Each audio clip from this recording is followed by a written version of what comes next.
라디오 김우성의 생생경제. 애청자 여러분 안녕하십니까? YTN 뉴스 FM 김우성 PD입니다. 1994년 지금 방송 듣고 계시는 청취자분들께서는 어떤 일을 하고 계셨습니까? 많은 분들이 응답하라 1994라는 드라마의 장면을 떠올리기도 할 겁니다. 실제로 그때 우리나라의 1인당 국민소득이 1만 달러를 넘었습니다. 그로부터 20년이 넘은 지금 드디어 국민소득 3만 달러를 눈앞에 두고 있습니다. 선진국의 자격처럼 여겨지는 이 3만 달러. 하지만 개개인의 삶과 생활경제, 특히 어려운 청년 취업난을 바라보면 과연 3만 달러가 왜 좋은가라는 의문도 듭니다. 전문가 연결해서 그 내용과 의미 짚어보겠습니다. 대기업의 재단 기부금을 뇌물로 볼 것인가? 정경유착 최순실 국정농단 재판의 가장 뜨거운 관심사였습니다. 그런데 기부가 또 공익재단이 그 죄가 아니라 오히려 도구로 악용된 거죠. 기업들은 오히려 기부금 자체를 줄인다고 합니다. 가끔 기부단체의 부정부패 혹은 이영학 사건 같은 이슈가 생길 때 개인 기부도 된소리를 맞았는데요. 잘못 유용한 사람, 남용한 사람들의 죄가 문제지 기부나 공익재단 자체가 문제는 아닐 겁니다. 한국의 얕은 기부 문화가 가진 한계점 때문이라고도 하는데요. 전문가와 함께 상황 알아보겠습니다. 뉴스 경제 수업, 오늘은 연일 벌어지고 있는 무역 전쟁의 수단, 관세 이야기 한번 나눠보겠습니다. 서울여대 경제학과 홍영만 교수 연결합니다. 2018년 3월 29일 목요일 김우성의 생생경제, 애청자 여러분과 함께 시작합니다.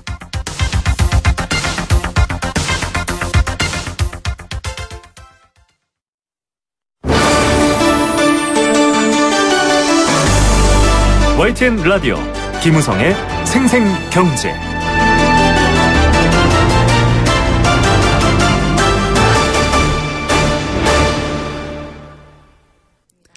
네, 우리 경제가 국민소득 3만 달러 시대를 눈앞에 두고 있습니다. 정확히 29,745달러입니다. 255달러가 모자라죠. 3만 달러에서. 그런데 3만 달러가 어떤 의미냐라는 얘기를 많이 하고 있는데요. 12년 만에 10,000달러가 올라선 우리 국민 1인당 국민 총소득. 이게 바로 선진국 대열에 들어가느냐 마냐에 대한 여러 가지 지표로 이해되고 있습니다.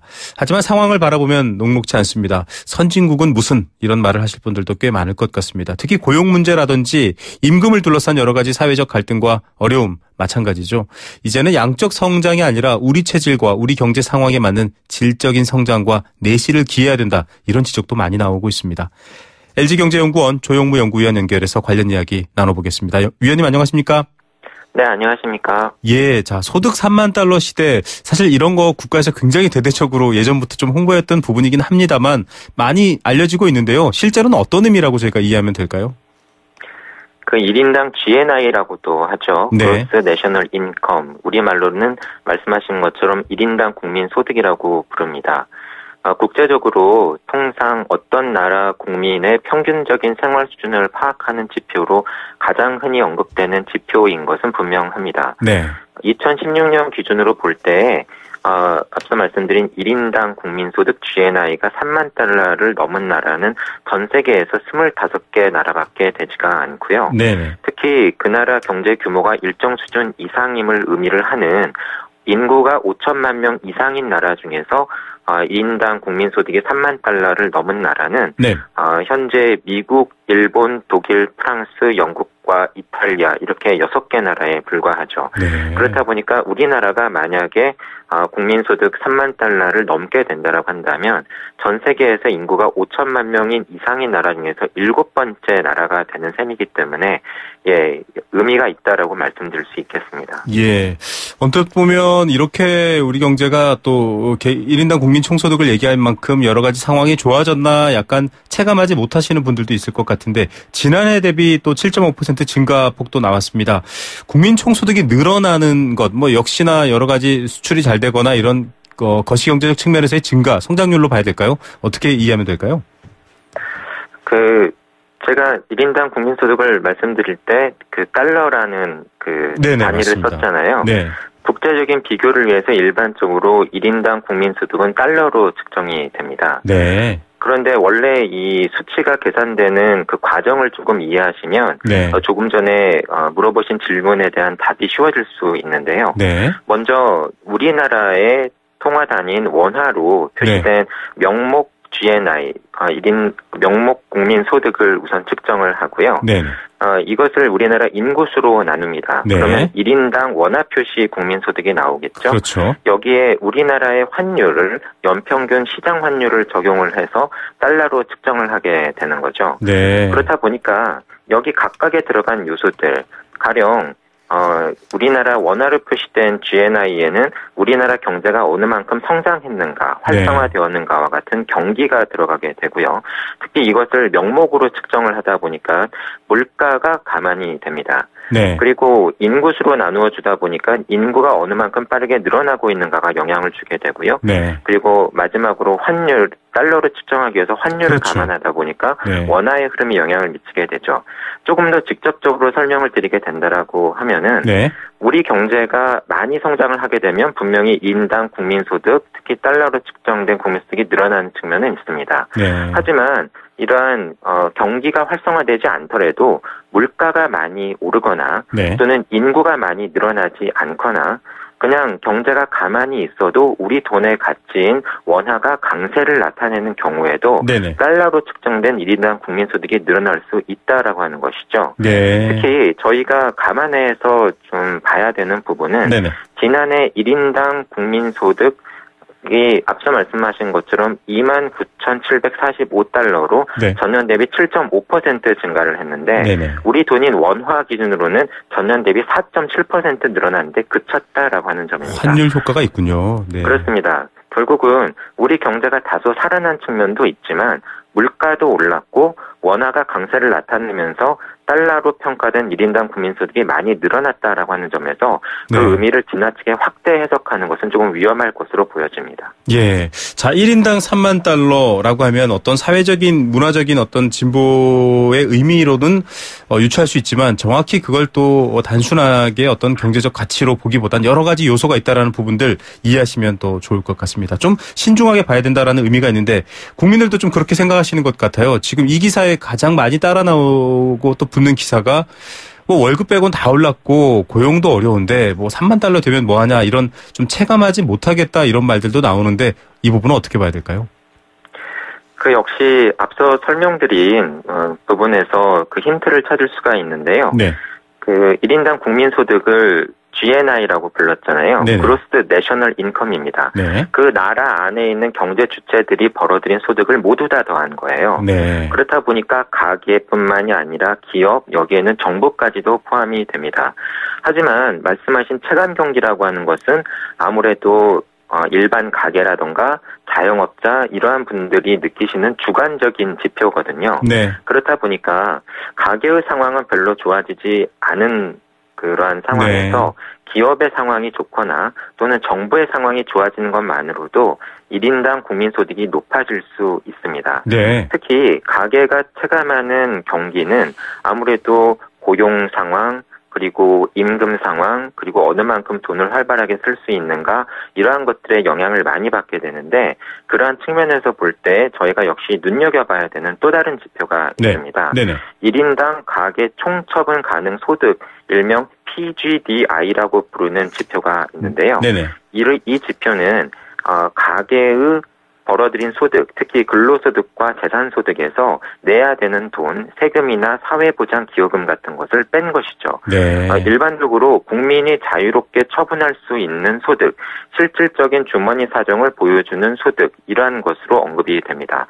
예. 그런데 이러한 1인당 PGDI의 지난해 증가율이 4.1%에 불과했다라고 하는 점이죠. 네. 앞서 달러화 기준 1인당 국민소득이 7.5% 증가했는데 이것을 우리 돈이 원화로 평가해 보니까 4.7%밖에 늘어나지 않았다.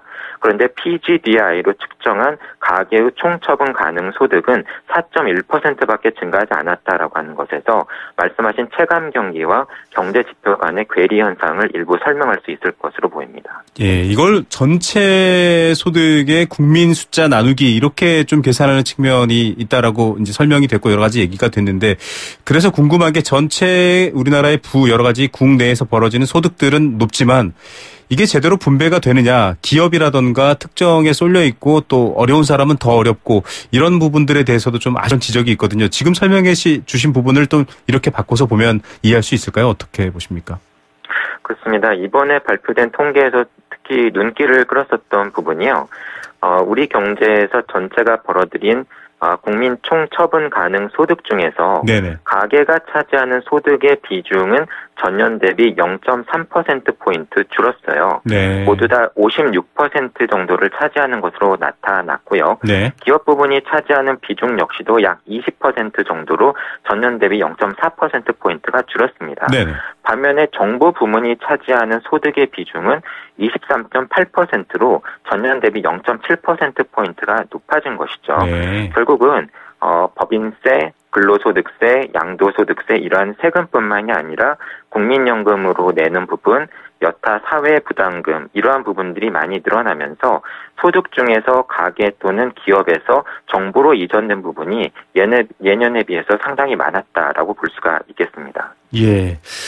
예, 앞서 말씀해 주신 것처럼 환율에 따른 여러 가지 또 수치의 변화, 그리고 지금 말씀해 주신 여러 가지 이 가계가 직접 체감하는 경제 상황을 얘기한다면 뭐 3만 달러 됐다라는 홍보가 너무 앞서면 안 될 것 같습니다. 오히려 국민들이 좀 섭섭해할 것 같은데, 앞서 그 3050 클럽 소개도 해 주셨습니다만 3만 달러라는 것들을 기준으로 봤을 때 걸맞는 삶의 질적인 향상, 이런 얘기들 사실 관심이 높아지고 있거든요. 그간 못 챙겼던 환경이라던가 뭐 노동 이런 문제에 관심이 높아진다라고 하는데 어떻게 보십니까? 우리도 좀 그런 문제들에 관심이 더 높아지는 상황이다, 이렇게 이해할 수 있을까요? 그렇죠. 말씀하신 국민들의 삶이라고 하는 것은 굉장히 다층적인 개념입니다. 네. 소득도 늘어나야 되겠고요. 이렇게 벌어들인 소득을 제대로 소비를 할 수 있어야 될 것이고, 제대로 소비를 하기 위해서는 여가 시간과 같은 이러한 부분도 확보가 돼야 되겠죠. 그리고 국민들의 삶의 질을 높이기 위해서는 제도나 안전 이런 것들도 뒷받침이 되어야 할 것입니다. 소득이 우선 늘기 위해서는 일자리나 고용 상황이 중요할 텐데 그것을 위해서는 기업 투자가 활성화될 필요가 있겠고요. 네네. 역시 임금도 올라야 되겠죠. 그렇죠. 그렇기 위해서는 단순히 일자리의 개수뿐만이 아니라 양질의 그리고 높은 소득을 올릴 수 있는 일자리의 질이 중시될 필요가 있겠고요. 벌어들인 소득이 제대로 쓸 수 있는 소비 가능한 소득으로 이어지기 위해서는 네. 앞서 말씀드렸던 세금이나 연금 부담이 지나치게 높아져서는 안 될 것이고, 네. 특히 최근에 많이 늘어난 가계부채의 이자로 빠져나가는 부분도 줄일 필요가 있습니다. 네. 단순히 돈을 많이 쓸 수 있게 되었다라는 것만으로는 지금 소비가 살아나기 어려운 여러 가지 구조적인 요인들도 있는데요. 네네. 노후 대비 문제라든가 교육비 부담, 주거비 문제 이런 것들이 있죠. 이러한 여러 가지 현상들을 해소하기 위한 보다 더 종합적이고 다각적인 노력이 필요하지 않나고 생각이 됩니다. 네, 기업 입장에서도 국민 모두가 대부분이 부자인 나라에서 만약에 무언가 기업 활동을 한다면 더 이득이고 선순환이 만들어질 것 같은데요. 분배 문제도 신경을 써야 된다라는 게 바로 3만 달러의 의미다. 한 번 더 짚어주셨습니다. 좀 눈에 띄는 부분 하나 확인해야 될 것 같습니다. 사실 돈이 갈 곳을 못 찾는다, 이 얘기는 저금리 시대 때 많이 나왔는데요. 저축 부분도 굉장히 높아요. 뭔가 돈의 흐름 자체에 대한 이 의미도 좀 다를 것 같은데 이 부분 어떻게 해석하면 될까요? 네, 이번에 발표된 통계 중에서 눈길을 끌었던 부분이 우리 경제의 총 저축률이 전년 대비 높아졌다라고 하는 것입니다. 네. 결국은 벌어들인 소득 중에서 쓰지 않고 저축한 부분이 이 총 저축률이 될 텐데 지난해 36.3%로 전년 대비 0.2%포인트 상승을 했습니다. 네. 하지만 앞서 말씀드린 흐름과 일부 상통하는 부분이 네. 가계의 저축률은 8%에서 7.9%로 0.1%포인트가 낮아졌는데 네. 정부는 7.9%에서 8.4%로 0.5%포인트가 높아졌다라고 하는 것이죠. 네. 이러한 부분에서 저축률 안에서도 경제 부문별로 상당한 차별성이 있었다라고 볼 수가 있겠습니다. 예. 돈의 쏠림이라고 보기까지는 좀 무리가 있습니다만 돈의 흐름과 그 돈의 효율적인 분배, 그래서 그 돈이 혹은 그 흐름이 경제 흐름이 나타내는 목표, 이런 것들을 생각해 보는 의미에서 3만 달러 참 고민해 볼 게 많은 것 같습니다. 위원님, 오늘 말씀 감사드립니다. 네, 감사합니다. 네, LG경제연구원 조영무 연구위원이었습니다. YTN 라디오 김우성의 생생경제. 네, 청취자 여러분들께 귀를 활짝 열어드리는 경제공감사전 코너입니다. 경제공감사전 코너 아쉽게도 오늘과 내일만 열려 있습니다. 김우성의 생생경제 내일까지인데요. 여러분들 기회 아직 남아있습니다. 참여해주시면 저희가 선물 보내드립니다. 도심속 꿈의 놀이터 일산 원마운트에서 워터파크 스노파크 이용권 선물로 보내드립니다. 단문 50원, 장문 100원의 정보 이용료 부과되는 샵 0945번 문자로 참여하시면 되고요. 스마트폰 애플리케이션 예스는 전 세계에 열려 있습니다. 앞서 인터뷰 들으면서 좀 용어라든지 수치는 좀 복잡하고 잘 안 들어오셨죠? 국민총소득, 오늘 이 국민총소득을 주제로 한번 삼아봤습니다. 한 나라의 국민이 일정 기간 생산활동에 참여한 대가로 벌어들인 소득의 합계입니다. 즉, 그 국민들이 그 국가 안에서 벌어들인 모든 소득의 합계를 보시면 될 텐데요. 이 해외로부터 국민이 받은 소득도 포함되는데 하지만 우리가 외국인에게 준 돈은 제외됩니다. 1995년을 기준으로 GNI, 이 국민소득 통계로부터 GNI가 작성되고 있습니다. 국민들의 평균적인 생활 수준을 알아보기 위해서 사용하는 지표고요. 3만 달러 시대가 곧 열린다 이런 얘기에서 그 3만 달러의 의미가 바로 우리나라 국민 숫자로 나눈 총소득의 숫자로 나눈 금액을 말하기도 합니다. 하지만 달러라는 표기에 여러 가지 숨어있는 변수들도 있고요. 앞서 얘기한 것처럼 3만 달러냐 아니냐가 아니라 개개인의 삶의 질이 얼마나 윤택하고 풍족하느냐, 일자리와 소득에 걱정 없이 노력한 만큼 벌 수 있느냐, 그 문제가 더 중요할 것 같은데요. 기업도 개인도 그 부분에 더 신경 써야 3만 달러든 2만 달러든 기분 좋게 경제를 바라볼 수 있을 것 같습니다. 여러분은 어떻게 생각하십니까? 여러분들의 의견도 기다립니다.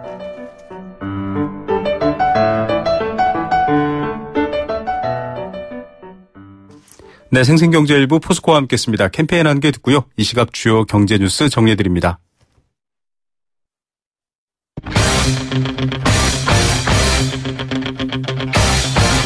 지금 가장 뜨거운 경제 소식. 경제 톱 뉴스. 네, 현재 시각 오후 3시 27분 30초 이제 막 지났습니다. 이 시각 가장 뜨거운 경제 뉴스들입니다. 비즈니스워치 김춘동 기자 연결합니다. 안녕하십니까? 네, 안녕하세요. 네, 금리가 올라가고 있는데 앞으로도 더 오를 것이다. 사실 이거 걱정입니다. 그래서 그런데 취약차주, 즉 돈 갚기 어려운 분들 걱정이 커지고 있네요. 네, 그 취약차주는 이 3곳이 넘는 금융회사에서 돈을 빌렸으면서 이 신용등급이 7에서 10등급으로 낮거나 이 소득이 하위 30%에 속하는 차주를 말합니다. 예, 그만큼 이제 대출을 제대로 좀 갚지 못할 가능성이 좀 크다고 볼 수가 있는데, 그 한국은행의 금융안정 상황 자료를 보니까 이 금리가 1%포인트 오른다고 가정을 하면 이 취약차주의 이자 DSR이 24%에서 26.1%로 1.7%포인트가 오르고, 이 금리가 2%포인트 상승하면 3.4%포인트나 오르는 것으로 나타났습니다. 그 이자 DSR은 이 연간 소득 대비 주택담보대출을 포함해서 모든 대출의 연간 이자 상환액에 차지하는 비율을 말하는데요. 취약차주는 실제 금리보다 이자 부담이 훨씬 더 빠르게 커진다는 걸 좀 뜻한다고 보시면 될 것 같습니다. 네, 위험이 다가와도 속도나 위협 수준이 더 심각하다 이렇게 볼 수 있을 텐데, 취약차주 5명 중에 1명은 연소득의 40% 이상을 다 이자에 쓰고 있다고요? 네, 연소득의 40% 이상을 대출이자로 쓰면 이제 이자 DSR이 40%가 넘어간다는 걸 뜻하는데, 네. 대출금리가 1%포인트 오르면 이 취약차주 같은 경우는 이 이자 DSR이 40%가 넘는 비중이 19.5%에서 21.8%로 2.3%포인트나 높아졌습니다. 네. 취약차주 같은 경우에는 순수하게 이자만 갚는데 소득의 40%를 쓰는 경우가 5명 중에 1명에 달한다는 건데요. 취약차주는 작년 말 현재 149만 9천 명으로 이 전체 가계대출자의 8%에 달하고, 또 이 대출 금액도 82조 원을 좀 웃돌고 있는데, 본격적인 금리 상승과 함께 이 한계 차주들의 부담도 더 커질 수 있다. 이런 우려가 좀 더 커지고 있습니다. 네, 이 취약차주에 대한 대책 좀 시급하게 마련돼야 될 것 같습니다. 촘촘하게 마련돼야 될 것 같고요. 일자리 문제도 지금 계속 해결이 안 되고 있는데, 이거 얼마 전에도 한번 보도됐습니다만, 한번 눈높이 낮춰서 취직하면 눈높이 높은 곳으로 월급이 회복되지는 않는다, 이렇게 나타났죠. 네, 한국노동연구원이 이제 좀 조사를 했는데, 2009년에 학력 수준보다 이 눈높이를 낮춰서 취업한 대졸 또 전문대졸 구직자 279명을 대상으로 조사를 했습니다. 네. 2016년에 급여와 근로시간 또 이직 여부 등을 좀 알아봤는데, 당시에 하향 취업한 취업자가 2016년에 현재 적정 수준의 일자리로 이직했을 경우에 급여가 평균 월 247만 9천 원이었습니다. 네. 그런데 2009년에 처음부터 학력에 맞춰서 취업한 구직자가 받는 월급이 평균 314만 8천 원이니까요. 이보다 26.9%가 낮았습니다. 연봉으로 환산을 하면 803만 원쯤 되는데, 당시에 하향 취업한 이들 가운데서 이 86.8%가 이직을 통해서 이제 적정 수준의 일자리로 옮기긴 했는데, 급여 차이가 여전히 좀 컸다는 겁니다. 있습니다. 네, 이게 바로 좀 중요한 문제이기도 한데 이 눈높이를 낮춰서 일단 좀 들어가서 경력을 쌓아라 이런 얘기들 주변에서도 많이 하시는데 네. 실제로 이렇게 했더니 이직률도 높고 또 취업이 안 되는 경우도 있다고요? 네, 결과적으로 더 좋지 않았는데요. 2009년에 하향 취업했던 구직자들이 이직을 통해서 2016년에 적당한 일자리에 다니고 있더라도 이 근로시간은 더 길었습니다. 2009년에 하향 취업했던 이들의 근로시간이 주당 47.5시간이고, 적정하게 취업했던 이들은 이 45.8시간이어서 이보다도 주당 1.7시간이 길었습니다. 또 아예 백수가 되면서 노동시장 밖으로 나간 비율도 높았는데, 2009년 당시 하향 취업자의 20.3%가 현재 미취업자이거나 이 구직 중에 있었습니다. 당시 적정 취업자 가운데서 2016년에 미취업자인 사람의 비율이 15.3%라고 하니까 이보다도 5%포인트나 더 높았던 겁니다. 네.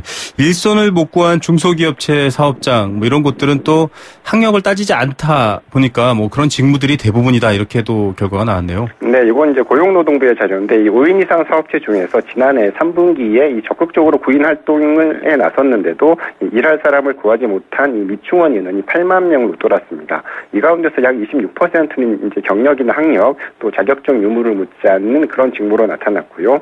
또 이 미충원 인원 중에서 39.9%는 1년 미만의 현장 경력이나 기능사 또는 이에 준하는 자격 또 고졸 수준의 업무 능력이 필요한 직무였는데 5인 이상 사업체를 기준으로 일손을 못 구한 자리의 66%가 총 5단계의 직능 수준 가운데서 가장 낮은 이 두 개 등급의 직무인 셈이었습니다. 네. 일자리를 구하지 못한 이들의 학력도 대부분 좀 직무 수준보다 높았겠네요. 네, 통계청의 경제활동 인구 조사 결과에 좀 나온 걸 보니까 지난해 3분기 실업자 가운데서 이 전문대졸 이상 고학력자의 비율이 48.5%였는데요. 25세에서 29세는 70.2%에 달해서 이 고학력자의 비율이 상대적으로 더 높았습니다. 이 고학력자의 기대 수준을 고려를 하면 미충원 일자리 가운데서 이 청년들이 좀 선뜻 취업할 만한 곳이 많지 않다는 건데 네. 일자리가 있긴 한데 상당 부분이 질이 낮거나 사람들이 꺼리는 일자리가 그만큼 많다 이렇게 보시면 될 것 같습니다. 예. 자, 대기업이 앞으로 계열사 간 모든 상표권 거래 내역 연 1회 공개해라 이렇게 의무화되네요. 네, 공정거래위원회가 공시대상 기업 집단 소속 회사의 중요사항 공신액에 관한 규정을 개정하는 의견을 했는데요. 이에 따라서 이제 자산규모 5조 원 이상 기업 집단 소속 회사는 매년 5월 31일까지 전년도 계열회사 간 상표권 사용거래 현황을 공시를 해야 됩니다. 공시 항목은 상표권 사용료와 지급 회사와 또 사용료 수취 회사, 또 대상 상표권과 사용 기간, 연간 사용료, 또 사용료 산정 방식 등인데 상표권 사용에 따른 이 거래 금액이 자본금의 5% 이상이거나 50억 원을 넘어가면 이 대규모 내부 거래에 해당을 해서 이사회의 의결도 좀 거치도록 했습니다. 네, 오늘 톱뉴스는 어떤 것 고르시겠습니까? 취업 눈높이 기사를 꼽고 싶은데요. 일자리는 있지만 원하는 일자리는 별로 없고 또 이 한번 눈높이를 낮추면 원상해보기 쉽지 않다는 게 좀 통계로 좀 계속 확인이 되고 있는데 정부가 이제 단순히 취업 초창기 지원금을 몇 천만 원씩 주는 정책만으로는 한계가 있어 보이고요. 일자리 전반에 대한 인식과 처우 또 수요 공급을 모두 좀 고려한 중장기 대책이 좀 필요해 보입니다. 네, 기자님 그동안 뉴스 감사드립니다. 네, 감사합니다. 네, 비즈니스워치 김춘동 기자였습니다. 자, 3만 불 시대라고요. 저는 4인 가족인데 12만 달러입니다. 꿈의 숫자입니다. 라고 하셨는데 저는 5인 가족이거든요. 그러면 15만 달러입니다. 예. 그러면서 이 0241님도 물질적인 풍요 말고 좀 정신적인 빈곤도 생각해 봅시다. 6495님도 삶의 질을 좀 수치화로 나타내서 발표해 주면 좋겠네요. 라고 하셨습니다. 맞습니다. 그 행복 지수를 실제로 국제기구에서 발표를 하는데요. 안타깝게도 대한민국의 행복 지수 아주 낮습니다. 자, 7731님 또 4867님 제 목소리 좋고 방송 내용 좋았다고 반가웠다고 아쉬웠다고 이렇게 또 문자 주셨네요. 감사드립니다.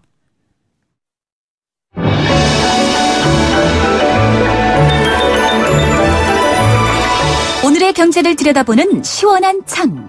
YTN 라디오 김우성의 생생경제 생생인터뷰. 네, 두 번째 생생 인터뷰입니다. 기부. 그냥 주는 게 아니고요. 또 줬다가 내가 돌려받는 것도 아닙니다. 하나를 내가 주지만 결국 그게 둘이 되고 셋이 되는 나눔의 신비로움이 바로 이 기부인데요. 제도와 법이 하지 못하는 사회 많은 일들이 있습니다. 이런 것들을 해내는 또 아주 따뜻한 일이기도 하죠. 하지만 재단이나 기부와 관련된 사회적 사건, 이번 이 삼성 이재용 부회장 재판처럼 정경유착 또 최순실 씨 사건 같은 것들이 터질 때마다 정작 그 사건과 죄가 아니라 기부 자체가 타격을 입고 있습니다. 생생경제에서도 여러 차례 이 문제를 지적해 왔는데요. 기부의 용처와 성격을 따지는 수사가 진행되니까 아예 기업들이 기부 자체를 줄이거나 안 하고 있다는 소식. 오늘 한 중앙일간지의 보도로 지금 이 금감원 자료, 공시 자료인데요. 지금 알려지고 있습니다. 기부의 본질과 기부의 취지를 잘 모르고 있다 이런 지적까지 나오고 있습니다. 국제적인 모금 또 기부 문화의 전문가이시죠. 한국기부문화연구소 BK한 소장 전화로 연결해서 이야기 들어보겠습니다. 소장님 안녕하십니까? 네, 안녕하세요. 초대해 주셔서 감사합니다. 네. 자, 지난 국정농단 때 또 어금니 아빠 사건 때도 저희랑 연결해서 이런 문제들 좀 지적해 주셨는데 그렇죠. 일종의 이럴 때마다 좀 기부 공포증이 생기는데요. 지금 기업 기부는 좀 달리 봐야 될 것 같아요. 최순실 사태 이후에 기업들이 아예 큰 폭으로 기부를 줄였다. 뭐 기존의 그렇습니다. 기부 중단 현상과 좀 다르지 않나요? 그렇습니다. 뭐 공포증까지는 아니더라도 어쨌든 우리가 이번 여러 가지 그 사태를 보면은 기업 기부의 어떤 민낯을 좀 들여다본 그런 계기가 됐어요. 네. 사실은 여러 그동안 이제 사건도 있었고 또 이번에 여러 사건들이 이런 재단에 관련된 사건들이 있기 때문에 이게 굉장히 좀 오래 가네요. 이게 문제가. 네. 사실 맞습니다. 보면은 풍선 효과라는 게 우리 그 기부 생태계에 있습니다. 아, 네. 기업의 어떤 기부가 줄면은 이것이 이제 개인으로 이제 늘어나야 되는데. 네네.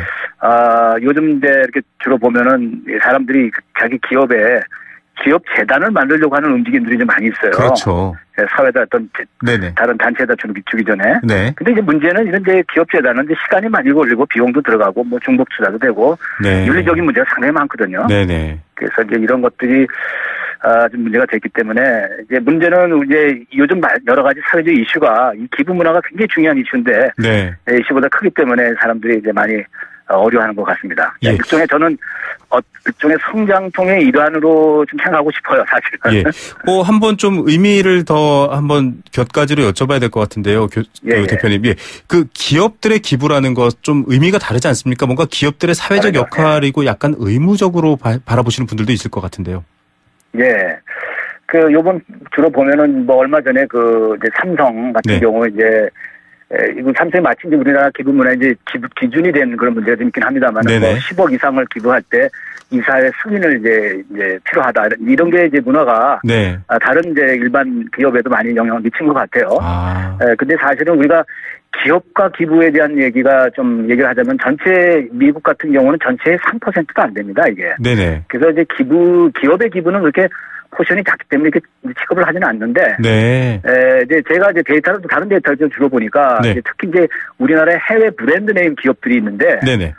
이게 실적이 굉장히 안 좋네요, 보니까. 네. 그래서 이분들이 이제 우리가 여러 가지 다른 큰 이슈들이 있기 때문에 좀 이런 상태로 편성하는 게 아닌가라는 좀 생각 들어서 좀 다시 또 리마인드도 하고 좀 이슈화 됐으면 좋겠습니다. 예. 어쨌든 뭐 이렇게 그냥 넘어가서는 안 될 것 같습니다. 예, 사회 전체적으로 기부 문화가 안착되어 있는 사회와는 좀 다르겠지만 또 기업마저도 이렇게 찬바람이 부는 것 좀 안타까운 일인데 이번에 감소한 폭을 보면 좀 우려스럽다라고 하는데 뭐 말씀하셨던 삼성은 여전히 많습니다만 좀 어떻게 보십니까? 이번 그 감소 폭은요?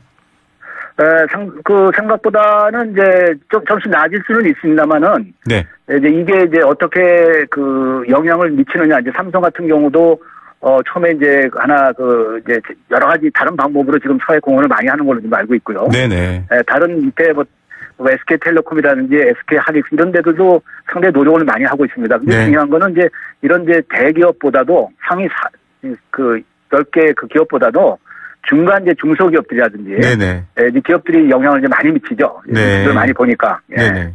자, 이 기업 전체에 영향을 미칠 수 있는 또 이 선도 리딩 그룹 기업들은 좀 기부에 대해서 좀 문화도 앞서가면 좋겠다 이런 아쉬움이 있습니다. 그렇습니다. 예. 예.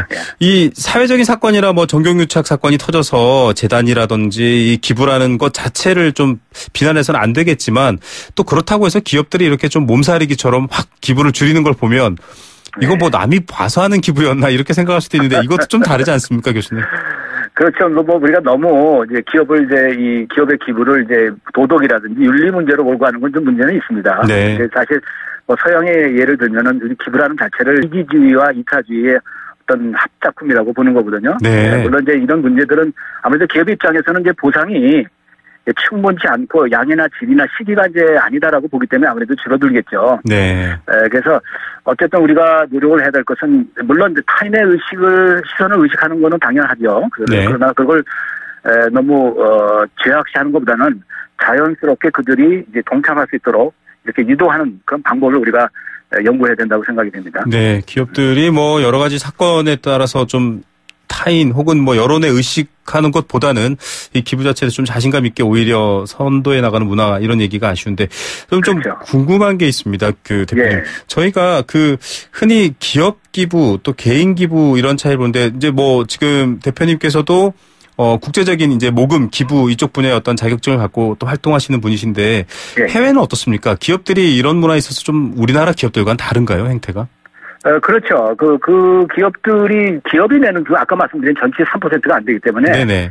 기업이 낸다는 거를 그 전체에 나눈 어떤 필란트로피라고 할 본질로 안 보고 있고요. 네. 주로 개인에 관한 이슈거든요. 그래서 본인이 충분히 그 번 걸 가지고 다 네네. 텍스를 내고, 그거를 가지고 사회에다 환원한다고 하는 것이 이제 네. 기부 문화의 본질입니다. 네네. 이제 우리하고는 좀 다르긴 하죠. 예. 중요한 거는 아무래도 아까 말씀드린 대로 그 저는 리더들급은 어느 정도 좀 되고 서민층도 많이 기부 문화가 맞습니다. 많이 성장이 됐는데 이제 네. 중간층이 이제 우리나라 네. 중간층이 이제 문제긴 합니다. 예, 그게 바로 이제 좀 저변일 것 같습니다. 뭐 대기업들은 이슈에 따라서 냈다 줄였다 물론 금액도 큽니다만 아까 교수님이 말씀하셨던 것처럼 모든 기업도 모든 개인들이 좀 기부 문화의 변화 이런 것들을 좀 받아 나가야 될 텐데 안정적으로 좀 기부 문화가 자리 잡지는 못한 것 같아요. 특히 한국 사회가 너무 쉽게 흔들립니다. 이영학 사건도 그렇고요. 왜 이렇게 좀 기부가 좀 뭐랄까요? 불안정하다 이런 느낌이 들 정도인데 왜 그럴까요? 글쎄, 저는 이걸 이제 우리 학생들한테 우리는 좀 기부 문화에 관해서 맷집이 좀 약하다라고 이제 그렇게 얘기를 하는데. 맷집이 약하다. 예, 맞는 맷집이 약하다. 말씀이시네요. 그래서 그 이유는 아무래도 리더십의 문제가 있을 수 있죠. 네. 그래서 리더십이 어떤 확고에 대한 그 기부 문화에 대한 철학적, 인문학적 배경이 좀 약하고요. 네. 그래서 이런 것들이 아무래도 그 밑에 직원들 교육이라든지 특히 이제 우리 뭐 중고등학교에서부터 이제 대학생들, 저는 대학생을 가르치고 있습니다만은 중고등학생으로는 이제 쉽지가 않으니까 이제 마지막 보루가 대학생들인데 네. 대학생부터 우선 교육을 잘 나눔 교육을 시켜서 기부 문화 웬만한 문제 어떻게 흔들리지 않도록 그렇게 뿌리를 내릴 수 있도록 그렇게 노력을 해야 될 것 같습니다. 예, 결국 한 사람 한 사람 바뀌어가서 그게 전체 사회의 변화로 갈 수 있는 길, 특히 기부는 그런 것 같습니다. 이 대표님께서도 예전에 저희와 인터뷰하면서 기부가 인류 최고의 발명품이다. 이런 인터뷰도 얘기해 주셨어요. 지금 사실 좀 사회 경제적인 변화가 많고 어려움도 많습니다. 취업난도 앞서 저희가 인터뷰를 했고요. 또 여러 가지 지금 빚도 많고 어려운 상황인데 이럴 때일수록 좀 기부의 중요성 한 번 더 강조해야 될 것 같은데 한 말씀 정리 부탁드립니다. 사실 기부는 뭐 저번에 말씀드린 대로 인류 최고의 발명품이고 거기에 대한 여러 가지 툴들 특히 재단이라든지 이런 그 아이디어가 상당히 좋은 게 많이 나왔지 않습니까? 네. 근데 우리가 왜 인간이 생존하는가를 보면은 결국은 이 기부 때문에 다른 동물과 달리 네. 생존할 수 있는 그 가장 큰 이제 무기거든요. 맞습니다. 이타적이어서 살아남죠. 그렇죠. 네. 그래서 이제 우리가 어떻게 쓰느냐를 이제 중요한데 결국은 이제 우리가 생각해야 될 것은 여러 가지 이런 스캔들에 이제 움직이는 것보다는 사실 나라의 품격은 이제 기부가 많고를 떠나서 말이죠. 네네. 이런 어떤 감성적이고 이런 것보다는 이제 이성적에 지혜롭게 네. 이런 스캔들을 어떻게 반응하고 극복해 나가느냐에 따라 품격이 결정되는 것 같습니다. 예. 그래서 어쨌든 이런 좋은 기부의 기가 인류의 발명품인데 이걸 버리선 알고 잘 아직 쓸만하니까 계속 우리가 유지를 해야 된다고 생각해요. 예, 냉정하게 잘못된 사건 또 시시비비는 가리되 이 기부와 또 이타에 따른 여러 가지 또 재단 이런 인류의 좋은 도구들은 좀 다시 한번 생각해 봐야 될 것 같습니다. 맞습니다. 소장님 오늘 말씀 감사드립니다. 네, 감사합니다. 네, 한국기부문화연구소 BK 안 소장이었습니다.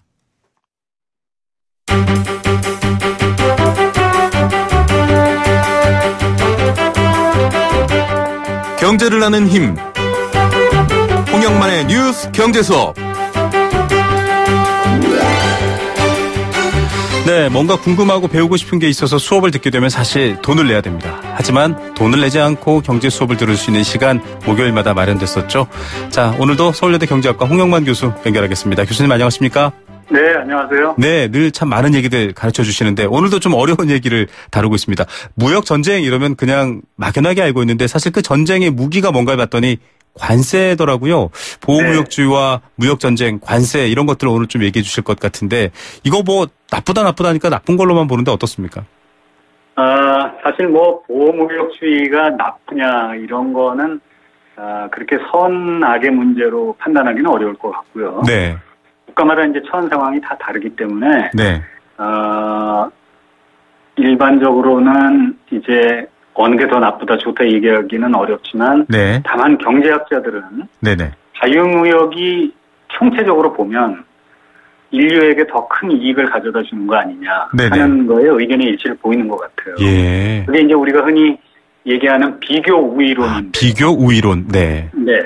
우리 김 PD님은 빵을 만들거나 김치는 잘 못 담그시죠? 방송을 잘하시지. 빵도 잘 만들긴 합니다만, 네. 방송을 더 열심히 하고 있습니다.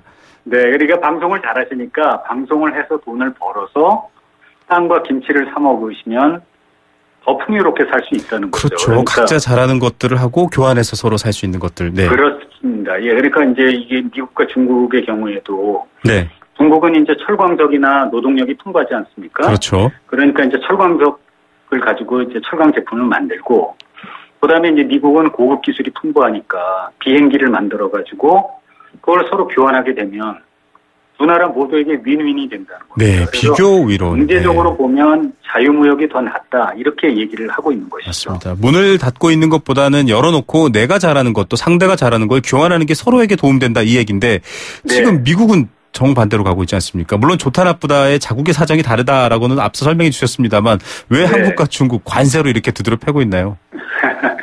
이제 미국 입장에서 보면 두 가지 이유입니다. 그러니까 이제 미국이 계속해서 대규모 무역 적자가 나고 있거든요. 네. 그거 하나하고 또 하나는 이제 그로 인해서 일자리 감소가 생기니까 네. 미국 국민들한테 인기가 없는 겁니다. 그러니까 뭐냐면 우선 이제 무역 적자 문제를 보면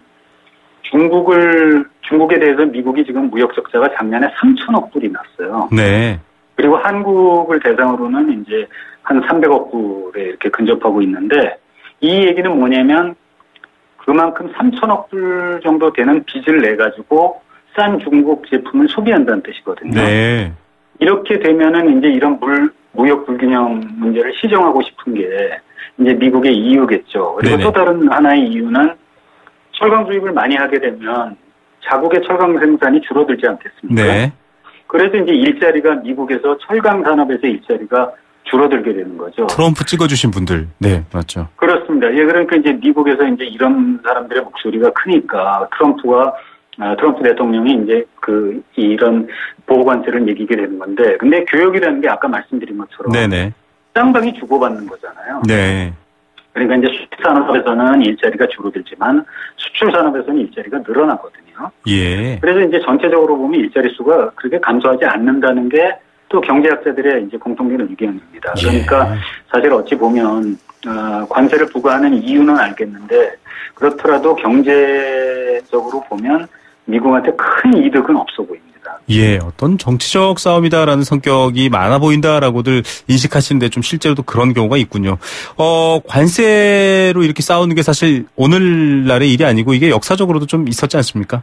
예, 그렇습니다. 사실 이제 이게 보호관세라는 게 옛날에 이제 중상주의라고 하는 어떤 경제 철학에서부터 유래가 되는데. 네. 대체로 보면 이제 산업의 경쟁력이 떨어지는 국가들이 말 그대로 이제 자국 산업을 보호하기 위해서 이제 부과를 하게 되거든요. 네. 그래서 이제 1차 산업혁명 후에 영국보다 이제 경제 발전 단계가 뒤떨어졌던 독일이 1870년대 이제 보호관세를 부과한 바가 있고요. 네. 그 다음에 1930년대 이제 미국은 그 당시에 선진국은 아니었죠. 그 당시에는 이제 유럽이나 이런 나라들이 선진국이었는데. 네네.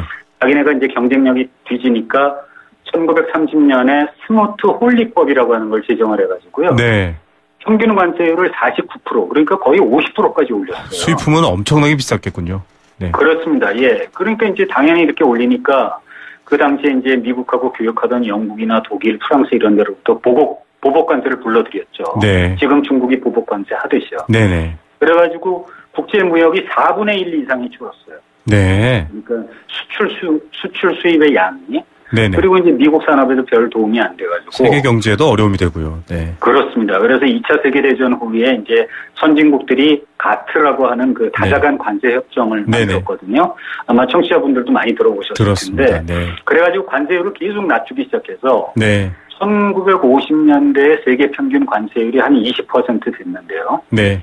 지금은 얼마냐면 이게 3.9%입니다. 아, 굉장히 그러니까 낮아졌네요. 굉장히 많이 내려간 거죠. 네. 그러니까 지금은 수출이나 수입을 할 때 한 4% 정도 관세가 붙고 나머지는 거의 뭐 동등한 조건으로 거래가 된다 이렇게 보는 거죠. 그러니까 트럼프 대통령이 이번에 25% 관세를 부과한다는 건 엄청난 규모의 관세를 부과한 거고요. 네. 이거는 이제 시대의 흐름에 역행하는 거다 이렇게 봐야 될 것 같아요.